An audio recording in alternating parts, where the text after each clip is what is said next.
Can you give me some examples of real life? How do I know what is normal aging brain versus not normal aging brain?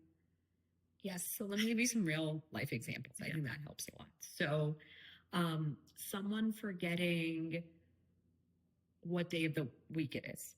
Totally normal, especially if you're retired and you're not working and you don't necessarily have to be anywhere at a certain time. Yeah, you might think it's Friday and it's Wednesday, but something like you just met, let's say, your son's girlfriend for the first time and you forget her name, you actually forget that you ever met her, that is not normal.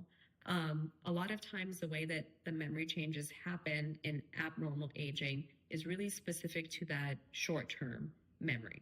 And so this can be tricky for family members because they might feel like, well, I don't know, dad remembers a lot. He actually has a better memory for Christmas 1982 than I do. Right. So I think he's fine. But that's a different type of memory. So often people will have a great memory for things in the past, but they might forget something like, did you have breakfast today? What did you have for breakfast today? Did anyone help you with breakfast today? So that type of memory.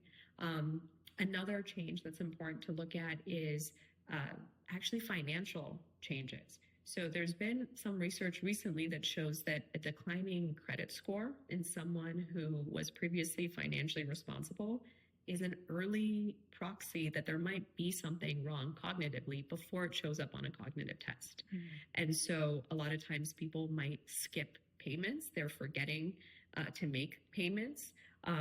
Sometimes people are making risky purchases and exceeding what their typical spend is, but looking at things like, is someone's credit score suddenly dipping? There are many things like that that are kind of smaller signs. Knowing what the person does and what's typical for them, and if they are engaging in ways that aren't. So another example that I saw once was someone who's an avid reader. They love to read, and his wife noticed that the bookmark wasn't moving. So he was just reading the same page over and over again because he wasn't retaining it. Also, sometimes people just stop doing the things they love. So like if someone loved going to Rotary meetings and now they're suddenly not going, and they might have reasons. They might say the topics are getting boring or I've heard it all, but you know that they used to really love these meetings. Mm-hmm. Sometimes there's something else there. There can be a frustration of, I can't follow along anymore. Or a few people kept asking me, don't you remember? Don't you remember? Or it was getting hard for me to actually get to the Rotary meeting. I was getting lost and I was showing up late. And so it's easier to just not go. So looking at changes in people's routines, people not doing the things they used to love and trying to understand why that might be.